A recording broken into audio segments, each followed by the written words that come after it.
Now to one of the hottest shows on TV. Right now, it is HBO's Succession. So we have no spoilers here, but in the latest episode Sunday night, Milwaukee takes center stage in the presidential election. So if it happened in Milwaukee and if it's deliberate, then it's mankiness, no?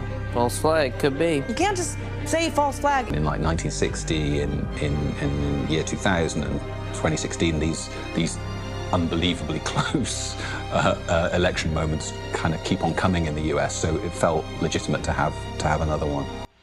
In the episode, a Milwaukee County vote count location is on fire. 100,000 absentee ballots are destroyed, putting the entire election in question. A lot of people have been talking about this episode. One of those people, Ann Jacobs. She's a member of the Wisconsin Elections Commission. She was tuned in to the episode everyone is talking about. And you even, Ann, posted a Twitter thread on Monday about the episode. Share with our viewers what the show writers got correct and what they kind of took liberty with in their scripting.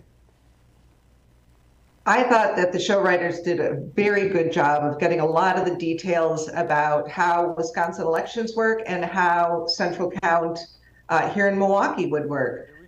The one thing that I thought they didn't quite get right is in the show, they said that they couldn't know who had successfully mailed in or submitted their absentee ballots. And that's just not quite true. Here in Wisconsin, our clerks, like the City of Milwaukee clerk, are able to scan in the barcodes of all the absentee ballot envelopes that are received.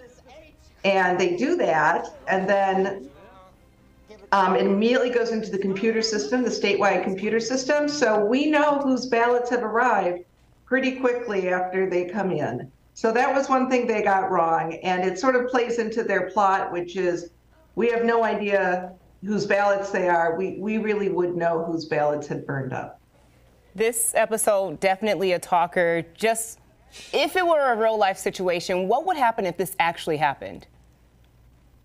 Terrific question, and everybody's asking it. And the reason nobody's answering it is really nobody knows.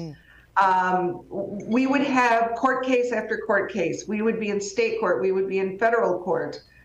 My suspicion is we would wind up with some sort of amended deadline for resubmitting ballots or allowing people to vote. That certainly would be my hope, because if this were to happen, what you wouldn't want to see is 100,000 people completely disenfranchised. I think that would be the worst possible outcome. But do we know? Nobody knows, and I hope we never find out. All right, Ann Jacobs, some good information and insight on how the process works and what's real and what's fiction in a really popular fictional drama. And thank you so much for your time this afternoon. Thank you.